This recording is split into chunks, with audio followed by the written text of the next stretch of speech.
Tommy Reynolds has his gun out. He's pointing the gun, and all of a sudden, I see this woman.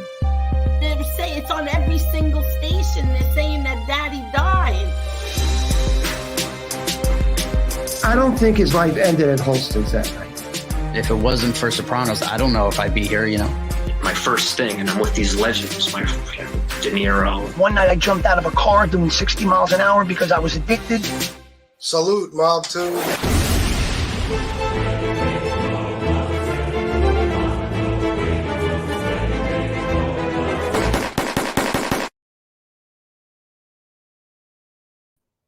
Salute, Mob Tube. How is everybody today? I'm not going to do my usual shout outs because I have Anthony waiting backstage. I hope you guys are looking forward to this. This should be a good interview and just a fun time in general.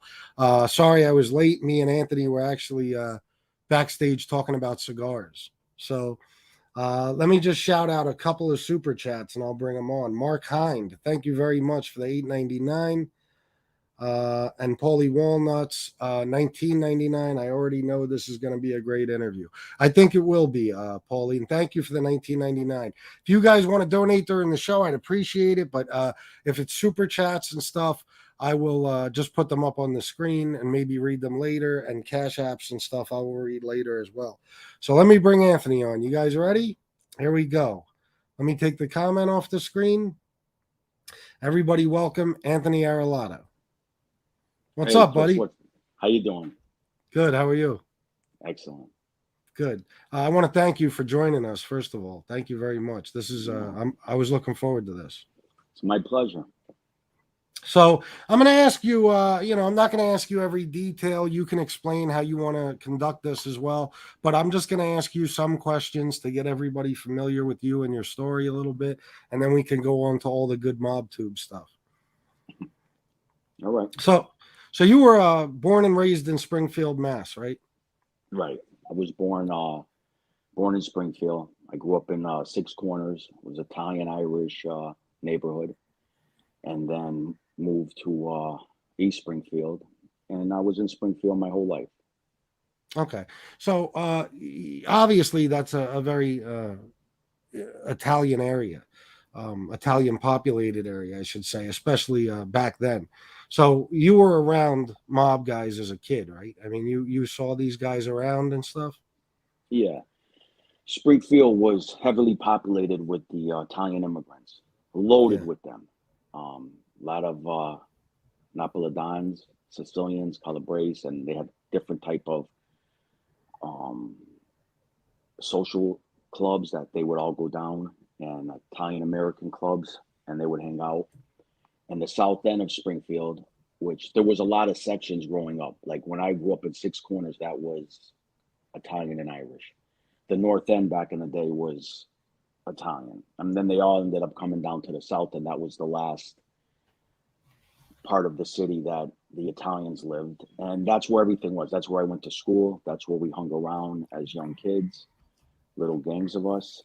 And I grew up there, and that's where all the mobsters would be hanging around. They had the boss back then was Sam Kafari. They know Sam.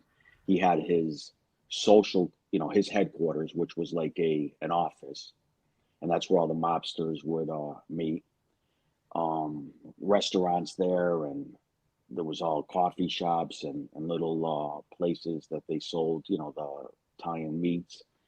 And we would skip school, and we would see the gangsters and know growing up by their names and people talking that it was we were around, not we were little kids, but we knew who they were.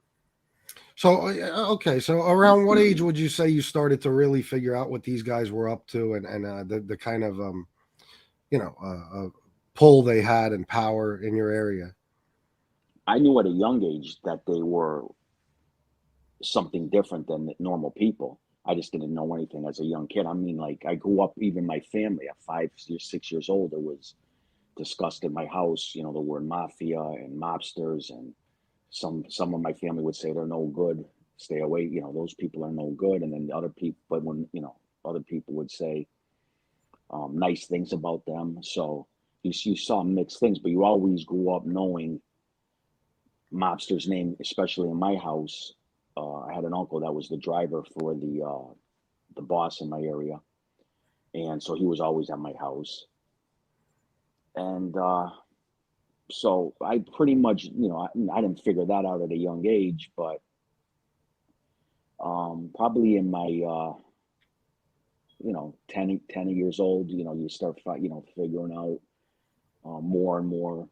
Why are these guys? They dress good. They're always hanging around on the corners. People show them respect. My father had a store. They used to come into my store. They were treated differently. So you just figure out they were different, treated differently, and they were different people. So were you a troubled kid? Were you fighting a lot, getting in a lot of trouble, things like that in your teenage years? Yeah, I was always getting in trouble. A little wise guy, always busting balls and fighting growing up. And did you and your friends look up to these mob guys? I mean, did you, like a lot of kids do in these Italian neighborhoods, did you kind of want to emulate them and be like them? Eventually, as we got older and we started, learning more about it, now we're in our teens now, and so-and-so's father is a mafia guy, and you're like, plus, growing up in my family, both sides of my family are Italians. I'd hear from my grandparents all about the mafia, especially on my father's side, because they were born in Italy. And so as I'm getting older, I'm hearing conflicting things about it, but I'm a young little wise guy. Nothing about money. And nothing about money. It was just the presence of them that they had. That was the, alluring to me. It was,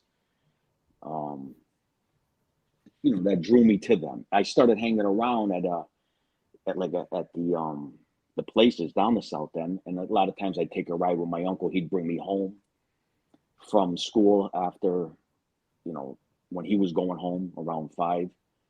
So I would take rides with them. I went for a ride with other gangsters. Like Bruno was always around. He was the one that was more noticed down there, and he was the one that was mostly to me that I took a liking to, and it was close to my family. Referred to me as a cousin on my mother's side, and so yeah, it was. We looked up to them. Yeah. Later, and you want to be like them also. You're correct. Yeah, of course. I think all Italian kids in those neighborhoods, to some extent, look up to those guys. I got one little issue here. People are saying you sound low. I'm not sure why. Oh, really? Yeah. Are you using your earbuds? Are acting? Yeah. Okay, Yeah. they're acting as a microphone. Okay. Let me see. How about now? I just raised it. It sounds a little better in my earbud. Yeah, but you're too loud. Yeah. I'll try to speak up. Okay. All right. So, what time did you really I'm sorry. What age were you when you really started getting involved with the mob? Well, organized crime type crimes, I would say I was, officially getting involved with them at maybe 1990, like 21 years old. But I was always doing things, betting, gambling, taking guys' bets, not knowing that it was organized crime stuff. I was just a gambler. Guys would bet. I would sometimes sit on their bets, take bets. Then in my teens, maybe 18 years old, I was selling a little drugs with a couple of friends of mine growing up.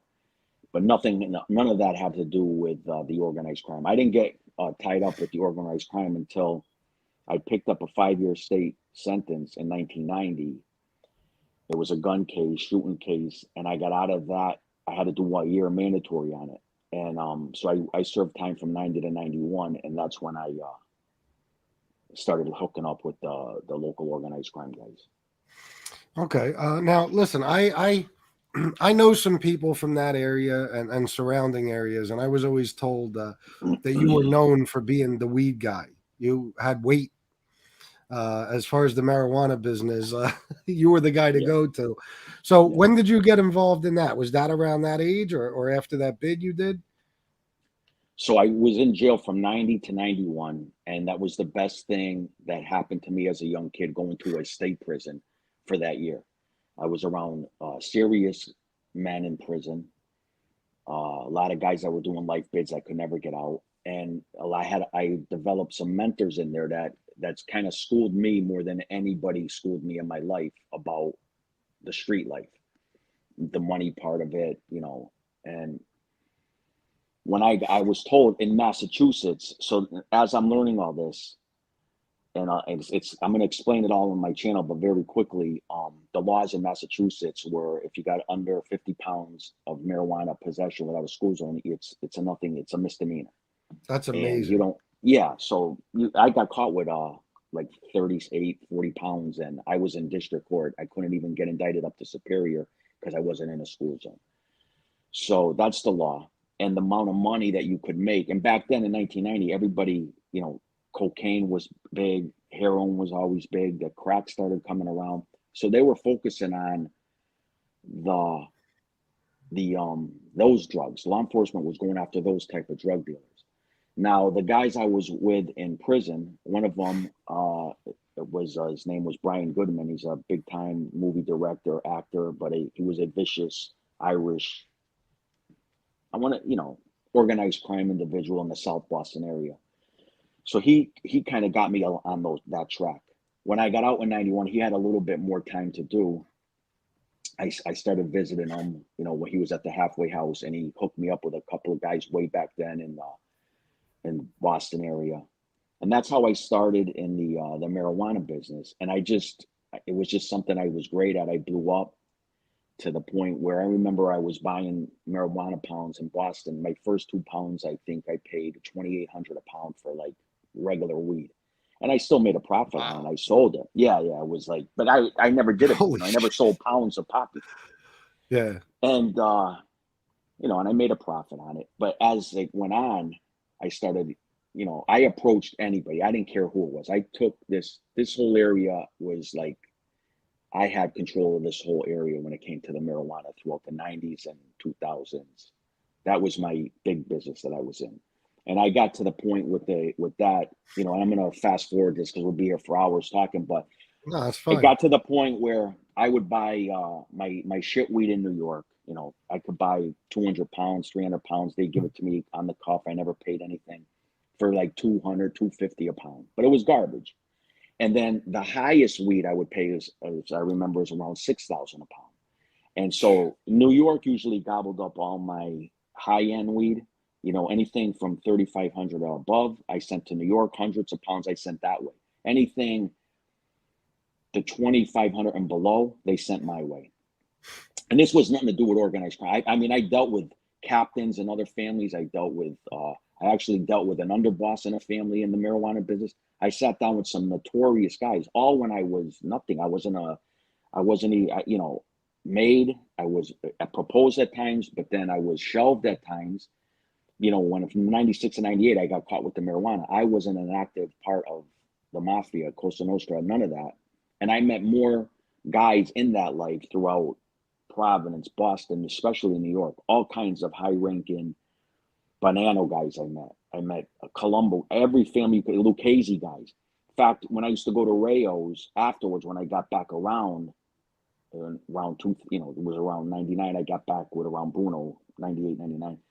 But I used to go to Rayo's, and now this was a no-no for us to sell drugs. They considered the marijuana you can't sell. That's drugs. They'll kill you if they find out that you're selling drugs. So the table we had at Rayo's was our table, the Genovese family. I wasn't made at the time. It was like 2001. But we used to go down there. We used to have our own table, and we would sit with bosses of the Genovese family. Artie wasn't even a boss then. There was other bosses that were there. Artie wasn't even there at the table.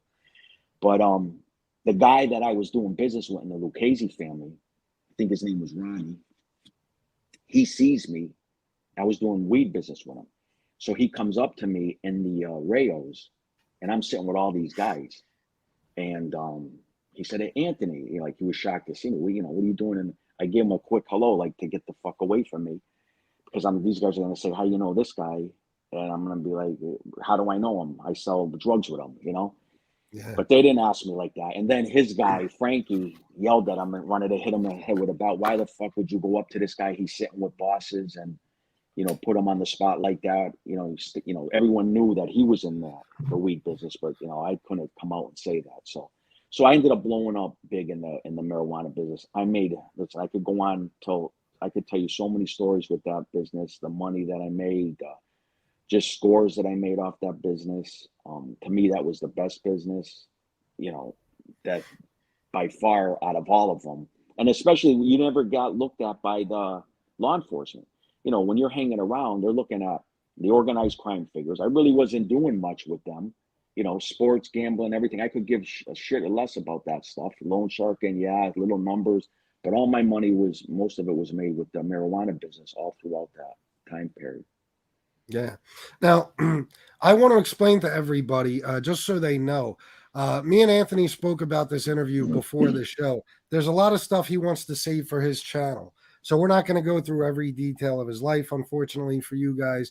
So I'm going to skip around a little bit, right, Anthony? That's pretty much what we discussed. I mean, if you got a question, I'll answer it directly, but I want to save the details for the channel. You asked me about, getting made into the family. I'll tell you, but I want to save all that for when I explain it, what led up to that.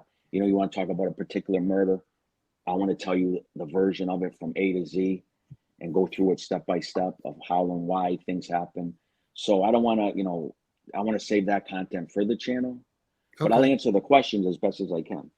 All right, yeah. So I'll skip around a little bit. I wanted to ask you if you could tell us about the first person you shot, because that was actually supposed to be a murder, but the guy didn't die, correct? Well, yeah, that guy, we had things growing up where guns were involved, people were shot at, we were shot at, and things like that. But are you talking about the guy in New York? Yes. The guy you're talking about? Yeah. So he was shot 9 times and he didn't die. And so you're correct. And I'll save the details for that. But that was that hit right there was actually why I got made into the Genovese family. That's done in New York City. That was done in the Bronx, right on the streets of New York. Yeah. That's what I was going to get to next. Yeah. I was going to get to the fact that you pretty much got made because of that. So you got made in 2003. August 11th, yeah. The day before my daughter was born. Can you hear me all right? Am I coming across all right? Yeah. Everybody says you sound fine now. Yeah. Okay, good. So could you just tell us a little bit about what that was like for you, the making ceremony and everything? You don't have to get too detailed. Yeah, well, that's a big time. It's for an Italian growing up in that era and being a wild criminal to get that's the ultimate goal for an Italian young guy coming up the ranks of street crime. For Italians, that's it. That's the pinnacle of everything. Getting made into the family. Absolutely. And I know people, this to me though, it was a great honor getting that button and getting into that. I did it for reasons that I'll explain on my channel, and I'll give you the what was going through my mind at the time. But that was the worst thing that ended up happening to me, getting made, getting that button, and I'll explain all of that. And people will be surprised, when you pursue things that you want. A lot of guys are wannabes, and I don't mean disrespectfully, but they want that bad. They want to get made, and they don't get it. And I think that's why more or less I got it, was because I was just living my life every day, and I got noticed by people, obviously around my area, but New York people noticed me and took notice, and that's how I ended up. It was coming my way. I was just doing what I do every day, my whole entire life, and that's what got me made. So, it wasn't like I was pursuing that and wanting that and begging for that, because that's not true. But I'll get into all that on the channel as well. Yeah, I've heard you say in other interviews that you didn't really care about being made. Yeah, I walked around and I had they call it my crew. I had a lot of good friends, and all throughout Connecticut, I had good people in Boston and everywhere, because I networked and I worked my way out. I had a lot of weed connections. They weren't even Italian. I had Jamaicans that were great friends of mine that I had in my house with their kids, and I'm going to tell stories all about them. And I had all walks of life that I did business with. guys that I was very close with, dangerous guys, and you never hear about them.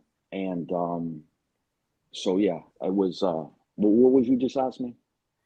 What was the? Well, no, the one thing I wanted to know, kind of, if you could, just tell us a little bit about the ceremony itself. Well, I'll tell you, there was a knife and a gun on the table, and they trick your finger and blood comes out, and you repeat after the boss an oath, and the rest I'll leave for the channel. Well, it's basic. I explained that in other channels, but I like to get into it, the whole thing leading up to that. No, that's good. For the day, but it's pretty much what you see. It's not a long process. 4 of us got made that day. And it wasn't a long process. And there is a gun and a knife. There's a saint. There's a burning of a tissue, and blood is drawn, and you take a swearing allegiance, and yeah. So how did life change for you after that? All for the worse. All for the worse. Yeah, See, everything was the worst. It's funny that you said it was probably the worst thing that could happen to you, because I think that's the case for a lot of guys who are made.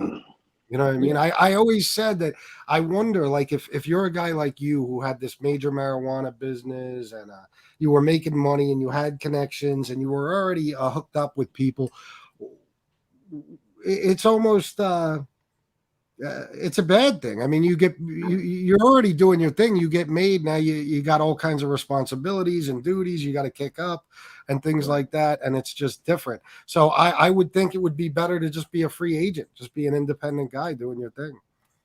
Anybody with figured that out would say that if I could go back, and I would live the same life I lived, I just want to accept that I don't want that. You're going to go shoot a guy in New York who did nothing to me. Take his life, kill him, and come back to your area and live a life, and and have to take. And then when you're made, you have to take orders. When somebody calls for you, you have to go. You have to go. You don't know if you're going to get killed in these meetings. You don't know what they're calling you for. They could be, call you to come for some stupid bullshit that it's taking you away from your time and what you want to do. And take orders. I hate taking orders. I never liked that from anybody. And so yeah, it was the worst thing. I kind of did it because it was offered, and the shooting the guy thing was just a thing that we did. I mean, we did so much violence growing up that if you asked us to do that, I was like, hey, you guys want to go and give a guy a beat? And it was a nothing thing. Yeah, we'll go give the guy a beat. Well, you want to come over here and shoot the guy? Yeah, we'll come. You want to kill him? Well, we'll kill him. It wasn't like that. People say it wasn't that big a jump of the reason that they wanted the guy hit was they wanted to make 2 other guys with me on that hit that didn't participate in the hit. I'm going to get into all that in my area. So. Okay. So now at this time, Al Bruno was still the boss, right? He took over in 01. Yep. Okay. Yep. All right. What was your relationship like with him? It was good.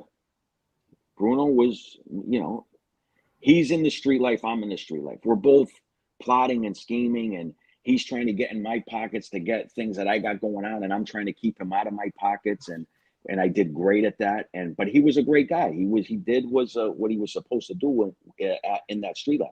His problem is when you got close to him, he wanted to control everything that you had going on. If you had a business, I had a nightclub in Connecticut, the biggest nightclub. And this kid comes out of prison, and Bruno, and I had nothing to do with Bruno at the time. I had the nightclub. I was on the shelf. Supposedly, I was on the shelf. They banished me from mob guys, right? Because of the if they only knew, they marijuana. banished because I got caught with the marijuana. If they only knew, it was funny because I met so many guys in that life that afterwards, when I was with Bruno, when he introduced me to these guys, I pretended that we just are meeting for the first time. He'd say, hey, this is so-and-so. I said, hey, nice to meet you. And we were probably out to dinner a dozen times. We probably sold millions of dollars in drugs, and we're pretending we're meeting for the first time. So Bruno was, trying to get into my pocket. He was good at that. He was good at guy. He tried to control what you were, in your life, of what you were doing in that life. But I was partners with him in the sports. I was partners with him in the shy. Like I said, I did all the business. I had I controlled it. Then I had other people working for me, and he was my partner. But he had multiple partners also. Like I did shy with him, but he had another 15 guys he did shy with throughout Connecticut, and he had guys in Florida he was doing the shy with. He had guys in Boston, and so he was a hustler. He was a hustler, and I was a hustler. So there was no reason for me and him ever to argue about that. He just couldn't control me, and that's what he was mad. We used to get into little fights like that. He didn't want me hanging around with a certain made guy, and I kept hanging around with the guy. Yeah. And he was like, "Why do you keep defying me? I keep telling you to not hang around with that guy." Well, you hang around with him. Was the guy no good? Why can't I hang around with him? It doesn't matter. I'm the boss. I told you not to hang around with the guy. So it was stupid beefs like that. It was nothing, where I would wish harm on him or try to do harm on him or anything like that, with me. No, I got you. So the next big event, basically, because like I said, we're skipping around, was the murder of Al Bruno, right? I mean, I did so much violence throughout that time, and there was murder conspiracies. I pled guilty that the guys didn't die throughout that time, and there was another murder around that time, and then Bruno got killed at that time. Yeah, and I'll touch on all of those things: the Bruno murder, detail for detail, the other murder conspiracies. I'm going to touch on all those, and a lot of them people won't believe, like how. One murder was supposed to be taking place, but there was 3 other murders being planned at the same time. And it was just who got who first and where that we got them to get them. And all this was going on at the same time. And meanwhile, you're trying to make money. And there really was no heat in the area, bad heat, I'm saying, from law enforcement. It wasn't really infested like it was after the body started dropping. Once that happened, it was like you had to leave my back door and go 2 streets over to get picked up if I wanted to go meet people, and that's how it got afterwards. You couldn't believe the intense law enforcement after the violence came. So the violence when the violence and the joining the mob wasn't that bad, but as bad as that, it was the violence that came with that. And obviously, if you join the mob back then, there's going to be violence. So joining the mob was the bad thing. Yeah, without a doubt. So after Bruno was killed, you basically became the boss, right? Yeah. So no, I was, and I'm going to explain all that. So real quick to answer that question, I already had the position. I don't want to say boss, but that's what I was. I had the position. I was made directly with New York, and I didn't have to answer to nobody in my area. And Bruno was going to be taken down from a boss to a soldier. They were going to pop up this other guy, make him a figurehead like they do in New York. They put this guy up as a boss, and it's really that guy, and then they think it's that guy, but it's that guy. I mean, that's what we were doing in our area. So Bruno, while he was alive, I had the power, and I'm going to tell stories all about that. And he figured it out as well. I never got introduced to him as a made guy. That's how they wanted it. And I obviously wanted that too. If you're smart, you don't want to be waving a flag and saying you got made, that's good to protect myself. And but those are all interesting stories of how that all came about. And that's leading up until, like you said, Bruno got killed. And those are going to be presented the right way, the correct way, and the truthful way. No, I understand. No, and it's a good idea to save some of this stuff for your channel. By the way, I looked at the numbers yesterday. I think we got you about 100 subscribers. Oh yeah, yesterday. really? Yeah, you went from 280 something to about 370 something, I believe. Oh, thank you. So pretty close. And maybe I'll get another 100 today. Yeah, we're dropping the link in the chat, so everybody. Maybe I'll come on every day then, Chris. You can have me on a special guest every day. Yeah. Anytime you want to come on, you're welcome. Miss Can't Be Wrong dropped the link. Anthony Arilotta's channel, Money Mayhem and the Mafia. Please go subscribe. Let's get him as many subs as we can today. And then, the answers he can't give us today, he'll be talking about on his channel. So you'll hear a lot more details there. Absolutely. So your first big case, when did that take place? I had big cases throughout my whole life.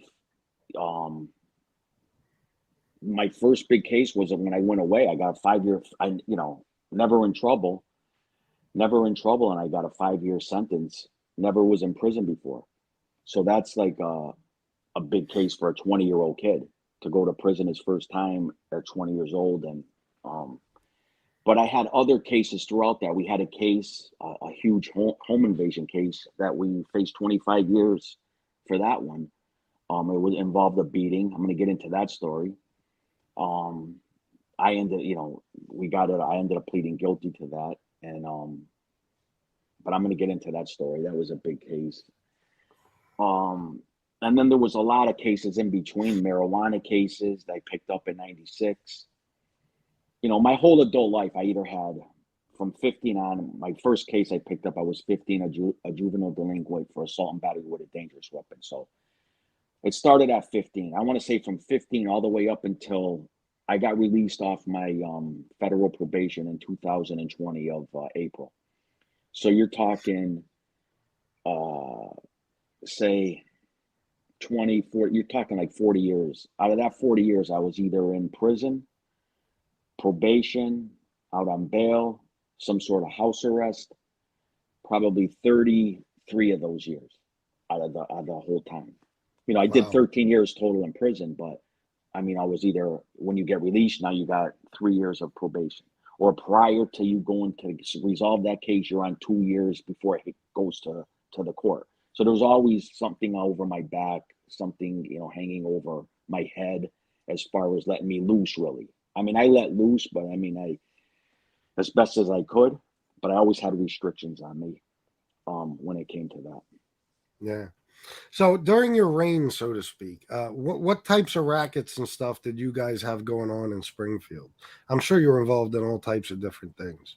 You name it. I don't think if you pick something, then we were involved. And I'm talking legitimate and illegal. The only thing that they didn't get, but I did, they didn't, the mob here didn't get involved in drugs, but I did. Yeah. I told you about the marijuana. I also sold big amounts of cocaine. And, I was the type, so here's how I did my marijuana business. So I got to the point where if I would deal in hundreds of pounds level, okay? And then it got to the point where I was getting it from Mexico, and any given time I would have $1 million in inventory at my houses. And I had houses throughout the city and everything. But if you took, say you were a guy and I sold you a certain particular kind, you wanted weed that cost around $1,500, and you took like, say, 3 pounds a week. I just give you 15 pounds. I said, here, just take that, and I'll just come see you every couple of weeks with the money. That's what I did to everybody. You sold 5 pounds a week, I'd give you 30. I go, you're all set now for a month and a half, 2 months. You know what I mean? Don't bother me for that. You got that.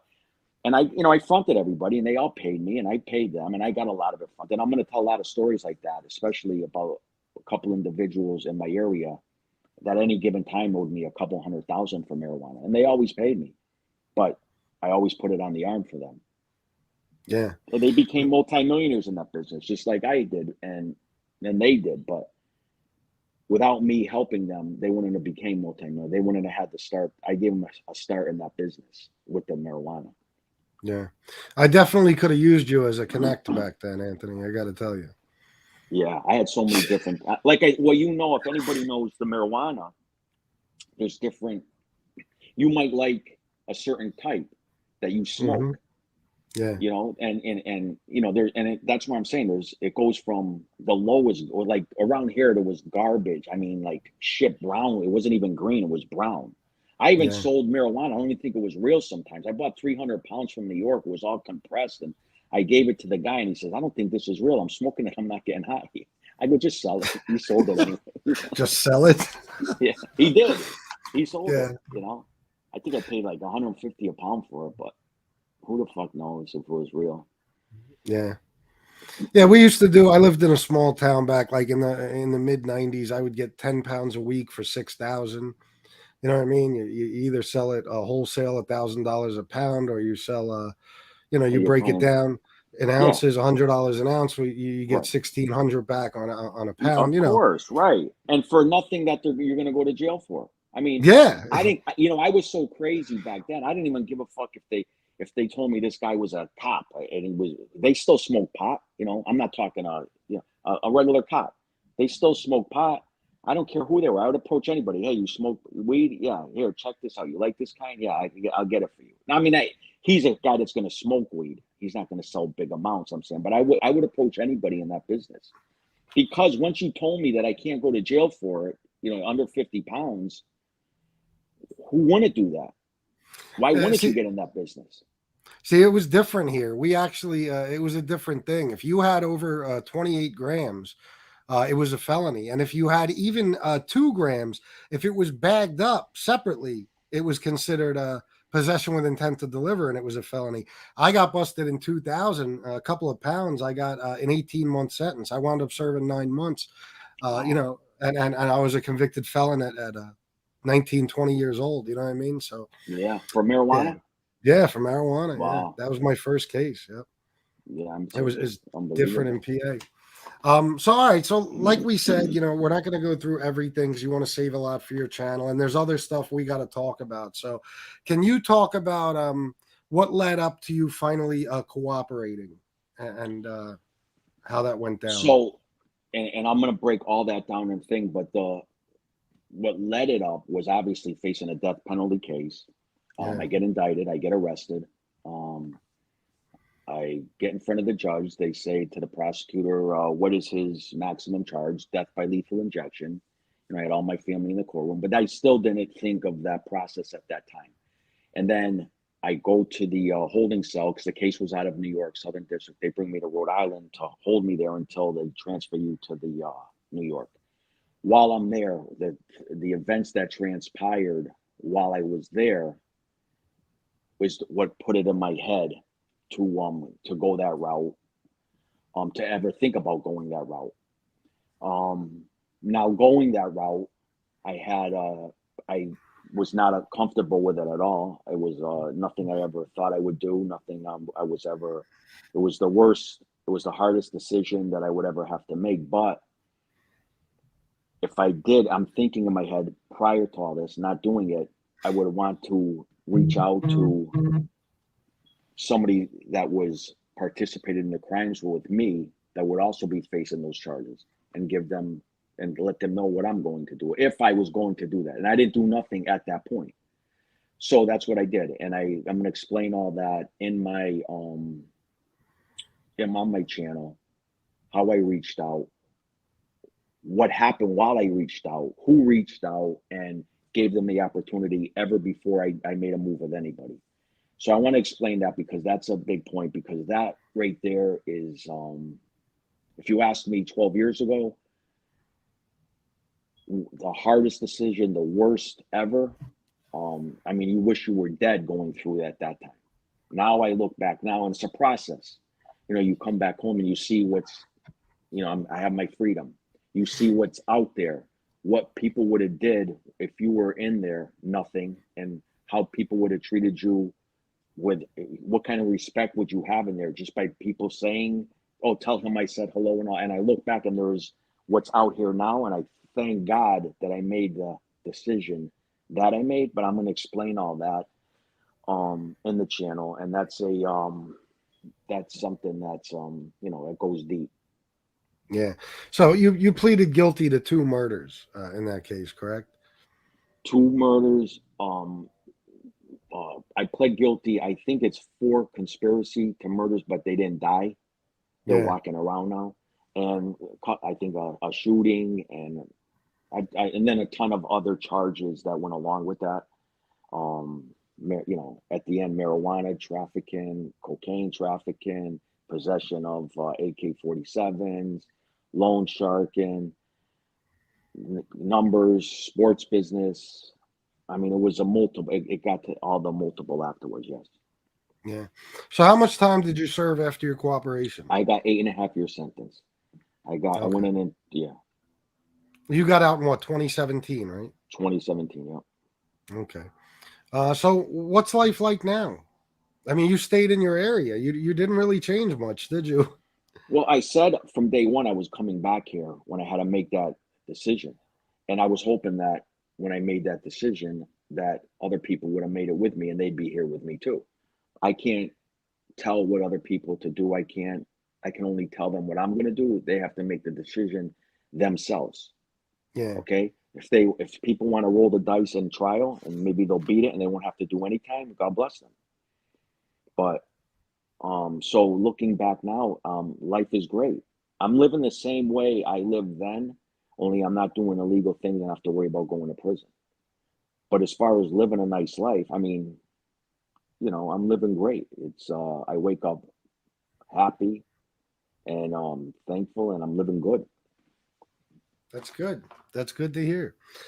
So, do you think if I were to ask the question, "Is the mafia dead?" What would your response be? Well, I don't think in New York the mafia's dead. I think here there is no mob, okay, at Wiped all. out.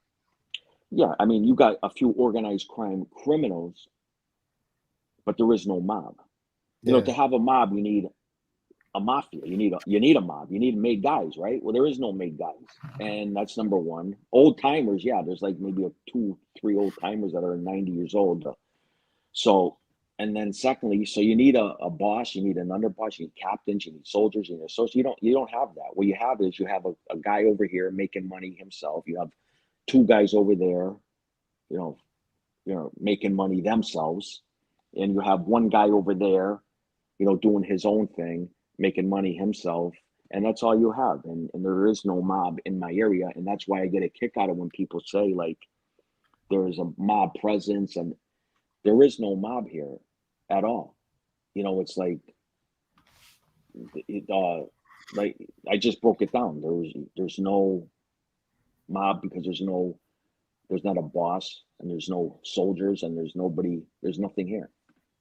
Now in New York, it's different. New Yeah.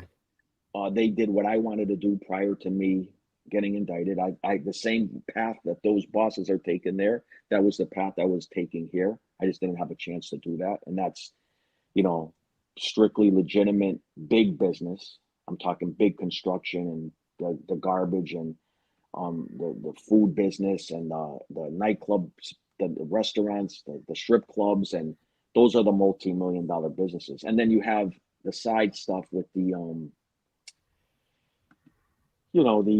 loan shark and the sports, and you have those guys doing that, but low level guys like guys that are hungry and they're broke and they want to make some money, but you keep them away. You keep the legitimate side here and go that route. Now in New York, the top bosses I know in our family, they're not going around nobody. You can't. They're not going around nobody forever. For the rest of their lives, they're not going around anybody. And so, what does that mean? Is the mob not there? No, it's going to become more of like a secret society that's like their own little secret society, like the Masons or those type of groups. And they still exist in New York. It's not what it was. No, I understand. I think a lot of the families in the smaller areas and stuff are just decimated. They're gone. But I wanted to ask you a couple of questions before we get on to the mob tube stuff, because I am looking forward to that.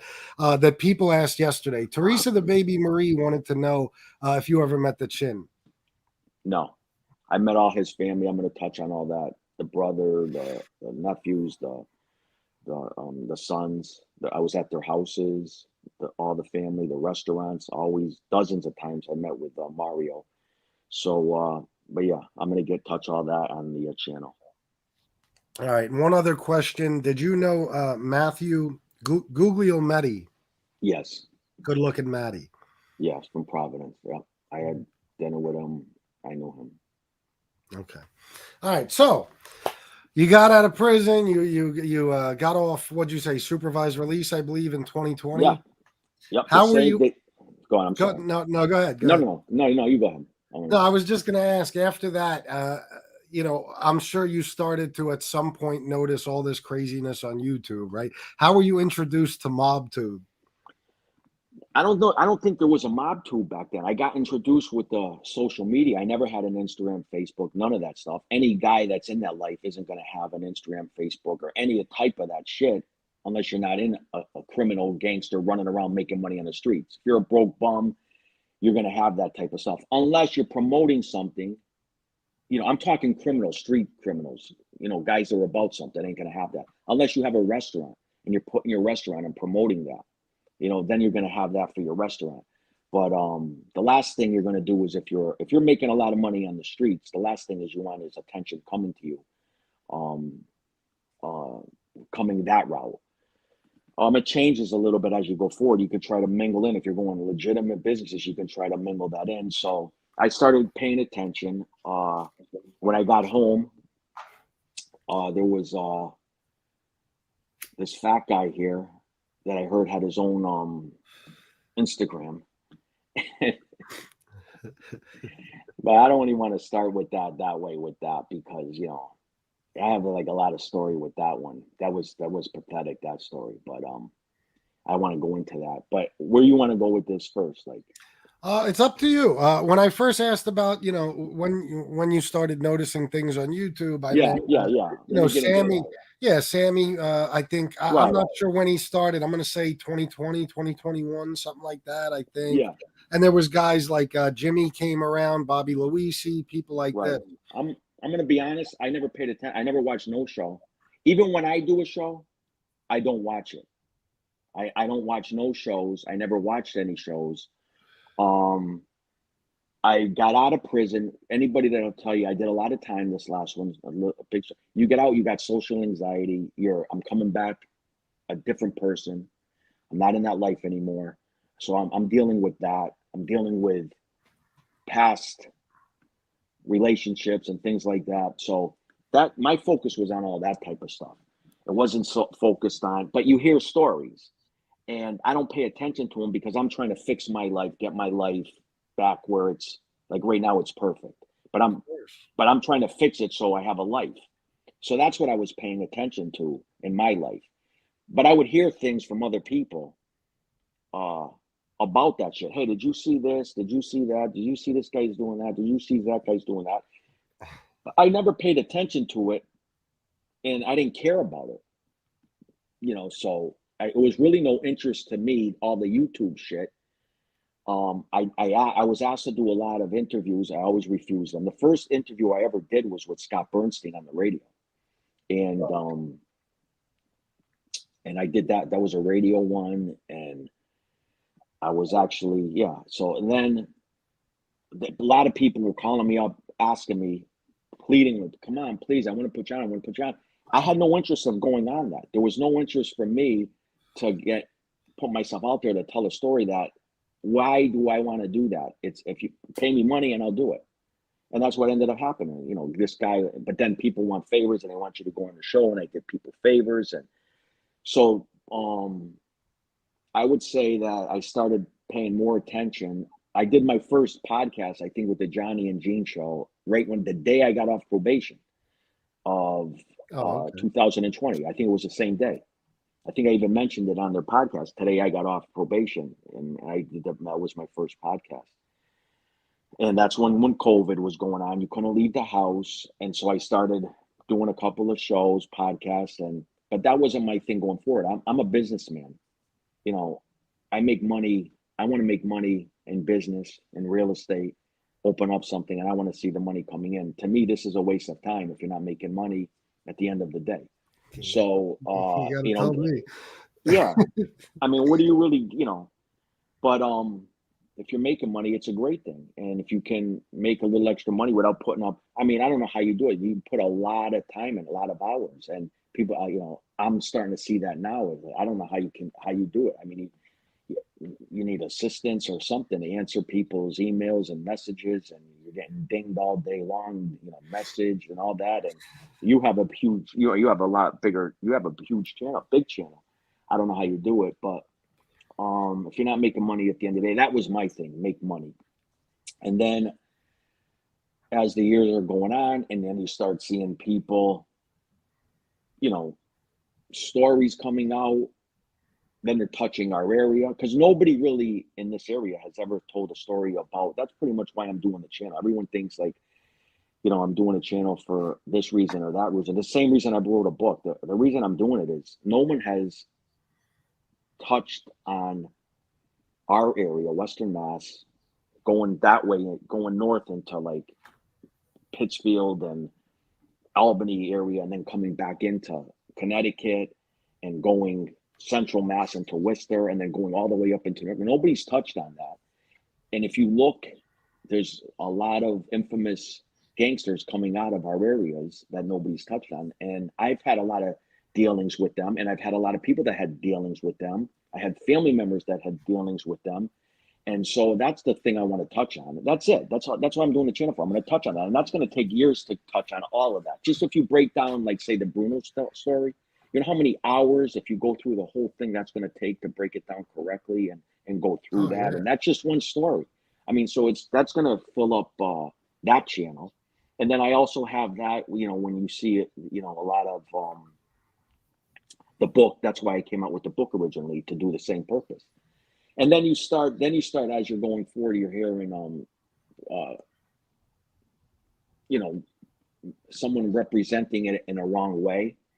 And you're like, you know, it's bullshit. You know, it's a lie, you know, but it keeps going on and it keeps going on. And then it keeps going on to the point where now it's getting twisted and the stories are getting more absurd, and now personal attacks are coming out and this and that. And so that's what got me into more involved with this YouTube shit. Yeah, like for instance, as you know, in the last 24 hours, there's a lot of controversy around me having you on this show. Certain people aren't very happy about it. Last night, you called into the show. I had you on the phone on speaker, and you talked about one of the characters that's out here talking a lot of trash, Chicky. Do you want to discuss this guy at all? Who did I talk about last night? Chicky. Chicky. Yeah, Chicky. I never heard of him. Oh, you never heard of sure Chicky? It was me? Oh, maybe it sure wasn't me you. on this show? It might have been this somebody guy. playing Anthony Arilotta. There's a lot of clones. Probably. Was my face on the show? No, it was not. There's this explanation. That wasn't me, Fat Bald-Sicilian. You got I got tricked. I got trolled. But you know, I want to say this, you know. So you got a lot of slack for having me on. You put a thing up that I was gonna come on your show today, right? Yep. So what's the problem? You had other guys in the life on your show. You had other guys that cooperated on your show. You had other guys that were in the life that were, you know, associates or whatever. You had all kinds of content creators on your show. So now you put out that I'm gonna come on your show, right? What was the stir about? I mean, so now wait, what is the problem? I did 40 shows. What is the fucking problem with me coming on your show? Okay, so somebody gets in a stir, this fat guy that you're talking about gets in a stir, and he calls two people that we know, right? Yeah. I'm not gonna say their names. If you want to say them, that's up to you, but he calls two people that we know. And he starts telling them, and he's all panicky. And if I say anything wrong, correct me, because I don't want to say it in the wrong way. But he was all panicky. He was all panicky. And he was all nervous. Why? Why are you all panicky and all nervous? But then he says, if you have me on your show, he's going to release a sex tape of your wife, a fake tape, obviously, but it's going to be a sex tape of your wife, right? Yep. Okay. Yeah. So this is what I want to say. Because you were going to have me on your show, he called up panicky to two guys that are not friendly with the Angel Gotti and her people side. So he called up two people, and then they called you up. And then, so he got all panicky. And then he threatened you with, if you have me on your show, he's going to release a sex tape of your wife, which we know he's going to be doctored up with a face and everything. Of course. So all I want to say is to your viewers is that's all you need to hear about this guy's character and what he's about, to threaten you that he's going to do that to your wife, knowing full well he's got two daughters. And this is what they do. They cry when he's going to do that to your wife. But then you do it to his two daughters, and then he's going to cry like a fat pig. Why did they attack my daughters? Why did they do this? Just like when he goes out and slanders and tells lies on the TV, and then somebody comes in and corrects him. Why are they attacking me? Why are they doing this? And they cry afterwards when you fight back and you hit back, and then they cry. So I just want your audience to, if you got common sense, that because you were going to have me on, he was going to put a sex tape about your wife. So you call him up, and what did he do right away? This fat guy. Oh, no. You're my friend. I stuck up for you. I told the fat girl over there not to have you on the thing. I told you this. I told you that. Kissing your ass, right? Trying to get you not to have me on, but trying to kiss you out and trying to tell you that he did all the good things for you, right? Yeah. And you didn't fall. You didn't bite for that. You didn't fall for that. And you said, no, I'm going to have him on. And then he threw out a threat. He was going to come and split your head open. Yes. Yeah. So I just want to say, like, okay, just to have me on, what was the panic about? I didn't even talk bad about him last night. Did I? I didn't talk bad about him last night. Oh, of course. I thought I talked good about him. And Yeah, what you was the did. panic about? There was no reason to panic. But if you don't get it, and, you know, if you don't get what he did, what kind of character that is, knowing that he's got 2 daughters, he's going to threaten your wife and put your wife out there, knowing he's got 2 daughters, that somebody could do the same thing to his 2 daughters, right? Yeah, And then he's going to cry, and he's going to tell you, I got 2 beautiful daughters and 2 I wake up, I go see my kids, and I love my grandkids, but then you're going to go attack someone else's wife that you love your wife, and he's going to get mad when you go back and attack his daughters, and then he's going to cry like a fat piece of shit that he is. Okay, so that's all I wanted to say. And there's really nothing to say. I can wrap up the whole interview right now. He was a clerk that worked for organized crime. When you go, he was customer service, and that's his story. That's his whole story. Right? That's it. There's nothing else to say. If you want, we'll keep talking, but that's the story of his life. He was a customer service rep. All right. So, yeah, I mean, listen, if that's all you want to say about him, that's Oh, cool. no. You can keep talking, but I'm just saying, like, that's the story part of his story is customer service. I'm here for you, whatever you want to talk. I'm not sure interview. I'm No. I'm here with Yeah, no. Listen, well, I think a lot of what people wonder, and you went over some of it last night, but other than that, you know, what is this image he tries to project of being this big gangster and this fucking Genovese bookmaker and this you know, what the fuck is his story? Why is he doing this? I think he missed his calling with this YouTube and social media. If it happened back in the 90s, he'd be a sensation with all the, you know, eating the dog food out of the dog bowl and doing all that type of stuff. You know, that's what he is. He's entertainment. And if he just stuck that route, I think he would have been great. I told him, stick that route, you know, but no, he wanted to switch and go pretend. If I didn't come back here and call out his bullshit, you would have think Al Capone was reincarnated, and it's him. He's walking around, and Al Capone just is reincarnated, and that's him with all the bullshit life. He used to tell me stories when I was home, and I'm like, listen at him. He's like telling me there was one incident when we shot 3 people. He's trying to tell me he was there. And I'm saying, and then he was on so much drugs, and he kept talking to you. I couldn't get a word. And I said, hey, and he's going, yeah, I was there. I go, hey, I go, shut the fuck up. I said, you weren't there. I go, there was 10 of us there. We shot them. We stabbed them. We hit them with golf clubs, with wax handles, and 3 people got shot. But you weren't there. Stop fucking saying that you were there. And he's telling me, so he's trying to convince me because he wants to go out and tell a story like that. So there was so many stories like that, and I just tried, be yourself, tell your truth, be authentic, go out there and tell your own story, and be honest. But he chose to go the other route. Yeah. Well, what do you think about some of these other characters on here? For instance, Angel Gotti. I think she's a disgrace, to be honest with you. I think that she single-handedly is destroying the Gotti name. She's, she's putting her brother on big-time blast, getting him attacked viciously.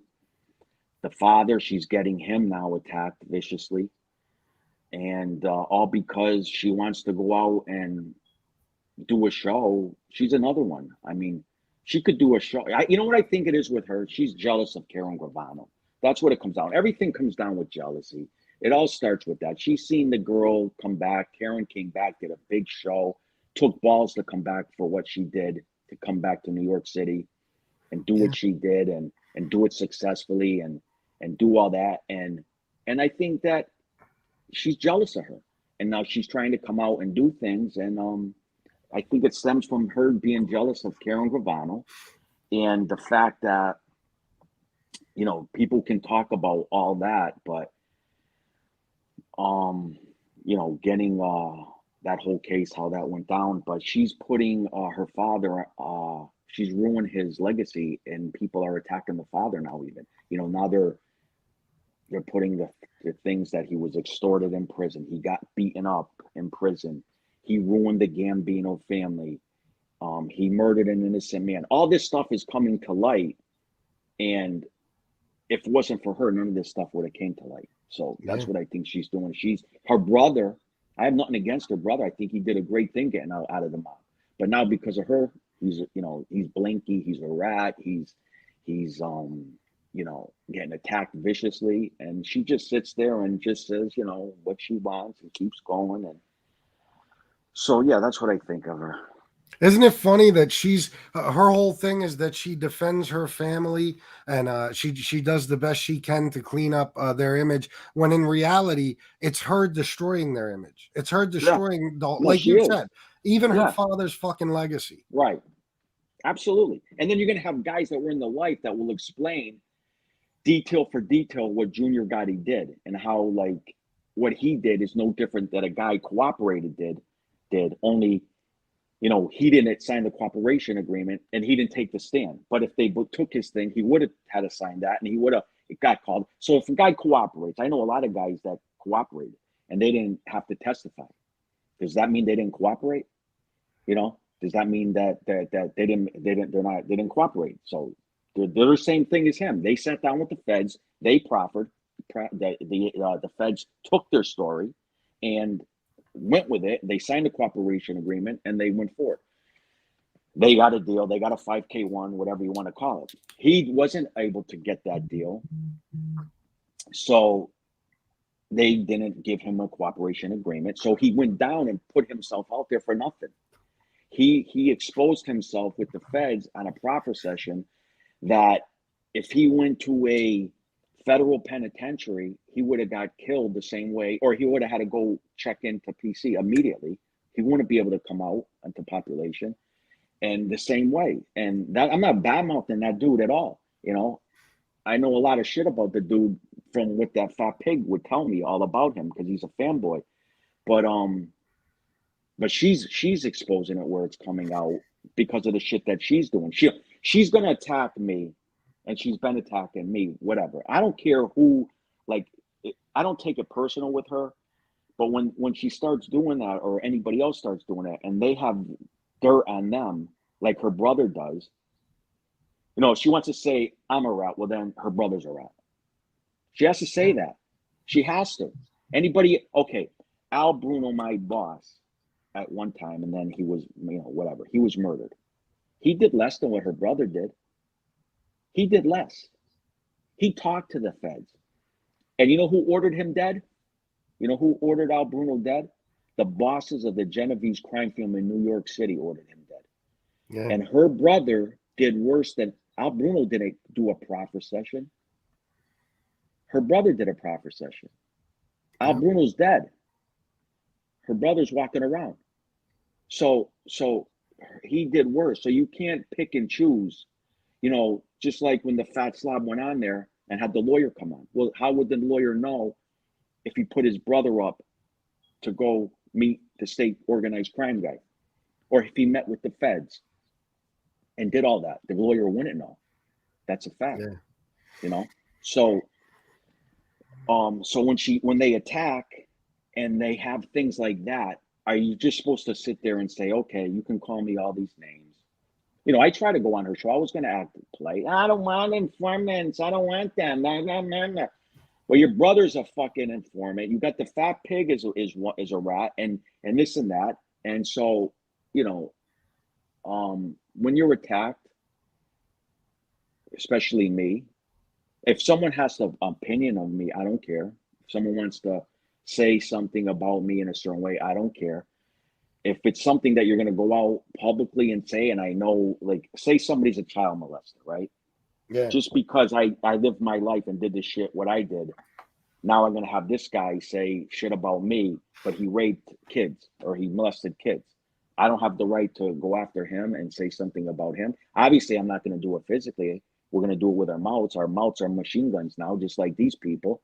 Their mouths are the machine guns. So my mouth is my machine gun now. So it's better. I don't have to worry about going to prison. I'll fire back with my mouth just like they do.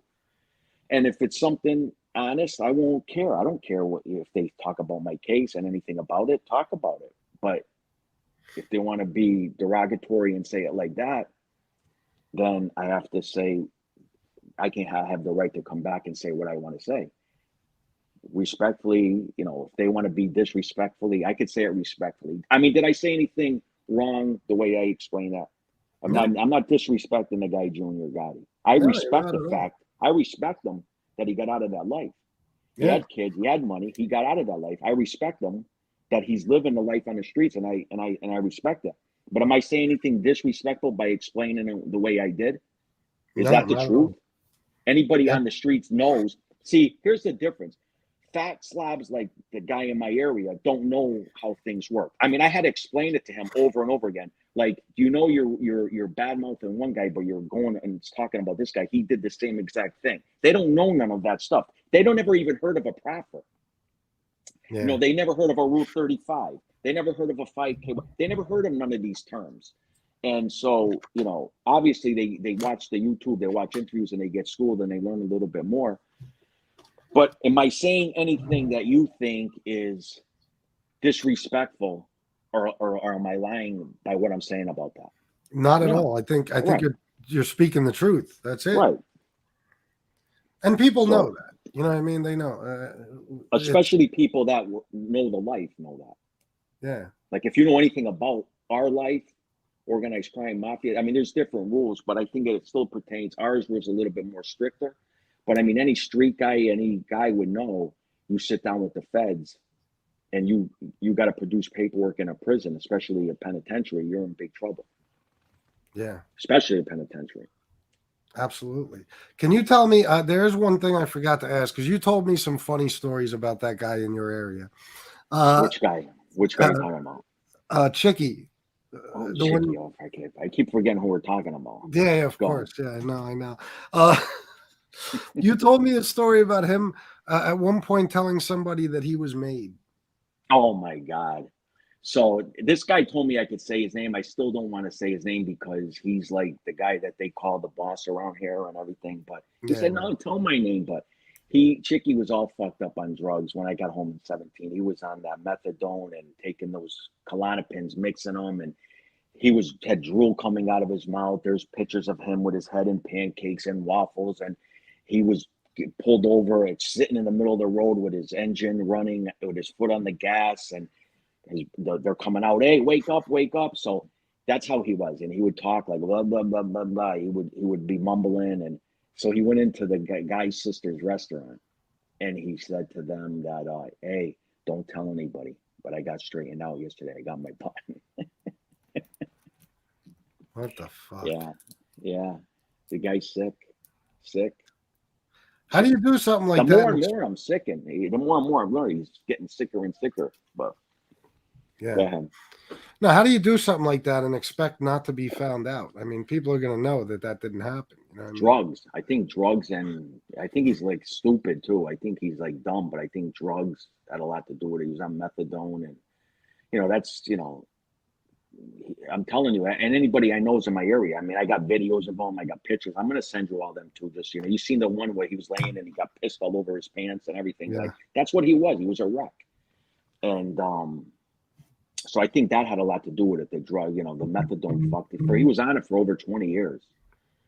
Since the 90s. He was on the Percocets, then the fucking heroin, and then the methadone.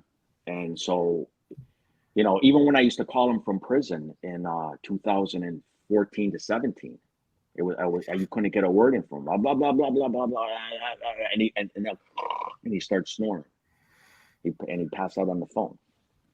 But do you think it's hypocritical? I mean, this guy joined this so-called "We Push Back" movement, which is pretty much disbanded now. But it was a bunch of people that claim to hate rats, and meanwhile, most of them are rats. But right. Is that not hypocritical? I mean, this dude. First of all, Right. Let's get this straight about Chicky. Chicky does everything he can to be your buddy. Am I correct? My whole life, but since I've been home, absolutely. And that's what triggered me is the hypocrisy of all this. Coming to my house, hugging me. Everyone would have done what you did. 99% of the people would have did what you did. Thank God you're home and blah, blah. The hypocrisy of it all. Then go on to the YouTube and go rat. There's only, and I took it from here and there, on the social media and this and that until you just the hypocrisy of it all gets you so mad, and you can't do anything else, but the machine gun is your mouth is the machine gun, and so you have to just come out and attack and tell the truth and expose these people. I can't expose somebody that lived in Pennsylvania, New York, that I didn't grow up with and I don't know nothing about, unless I have personal knowledge with him. But Fatso, I can, and that's what I'm doing. Fatso. So what do you think? What do you think the attacks on you from him are all about? Jealousy. Jealousy. It all, like I said, jealousy starts everything. He seen me come home. I had nothing going on YouTube, so he was my friend. He's telling me, "Oh, John Gotti Jr. saw my video. It's going viral. Oh my God. Oh my God." So now I start, and I didn't do these videos, go on these shows voluntarily. Like, I got paid to go on these shows, money. So I went on these shows. I don't ever watch my shows. I don't care about that. I'm not looking for notoriety. I'm looking for money. Give me money. I'll go on anybody's shows. We'll talk whatever you want. I'll go on your show. He's looking for notoriety and fame. That's what he's looking for. He's looking for notoriety and fame and create a figure that didn't exist. And he might have got away with a lot of it if I never came home, because he would have used all my stories and pretended that he was in those stories. You know what I'm saying? Yeah. So I think it's the drugs, jealousy, and he's starving for attention. He's starving for the notoriety of this genre. He was starving to be something and that he wasn't, and he's trying to create that. And I think that's what it is with him. I know that's what it is with him. No, there's no other thing that it is. He's starving for notoriety, and I didn't realize this too, but I didn't realize he was the one causing me all the problems with these YouTube people. I found all that out now, but I didn't realize he was as jealous as what he is, that type of person he was. Knowing him since a little kid, playing baseball, and he never did nothing with me as far as that other stuff, but as jealous of a type of guy he was, that's what really shocked me with him. But I knew it too, because when I came home in prison in 17, he's telling me, this guy's loan shark and this guy's this guy's doing this, and he's complaining about them. Oh, he's got this guy around, he's doing this, he's got that guy. So I tell him, why don't you do it? Why don't you go out and make money? Why are you crying about him making money and that guy doing that and do it? Why don't you just go do it? What's stopping you? Because he don't know how to make money. He doesn't know how. He doesn't know how to make money on the streets. He knows how to collect that Navy little pension that he gets, $3,300, another $700 he gets from the Social Security, and he lives off that. He doesn't, and that's how he lives. So, all right, let's backtrack a little bit, because I have a good question for something you just said. So this guy comes to you after you get out of prison. Now, right? You were in prison serving time on a cooperation agreement. Correct. So you were considered a government witness, a cooperator. I was, right. Yeah, so this guy comes to you and just starts telling you about all the illegal shit that's going down in Springfield. Isn't there a word for that? Unconscious rat. I don't know, rat. I don't know what it is. But right. Listen, go before that. I started calling him in prison. I was talking with him from 2015 till I got out. I was talking to him in prison on the phone from 2015 after I cooperated. So it started before I got out. Crazy. Yeah. Listen, I get it. What's that? No, go ahead. No, I mean, I get him. I mean, I known him since we've been little, as far as being a kid like that. And I'm no longer in the life, and I know he's not in no life, So, he sold women's pocketbooks, fake Louis Vuitton. So I know he's not in the life. What would be wrong with me calling him? I didn't do anything to anybody in my area other than, nobody in my area went to prison because of me. And I did business with all of them, every single one of them. And they all know it. They all know it. They all know I did business with them since the 80s. Hundreds of guys I did business with. Not one of them went to prison except the ones on my case that I gave them the opportunity to jump off the ship with me. They make their own decisions. That's on them. I can't force them to jump off the ship, and that's what they did. But around here, I didn't hurt nobody as far as that. So me calling that fat slob, it's like, what would be the big deal about that? There's no, he's not in no life. He was never nothing. It's like I'm calling the guy who's a baker. Hey, what's up? And It's the same thing. But I was talking to him though, is what I'm saying, prior to me going out. Yeah.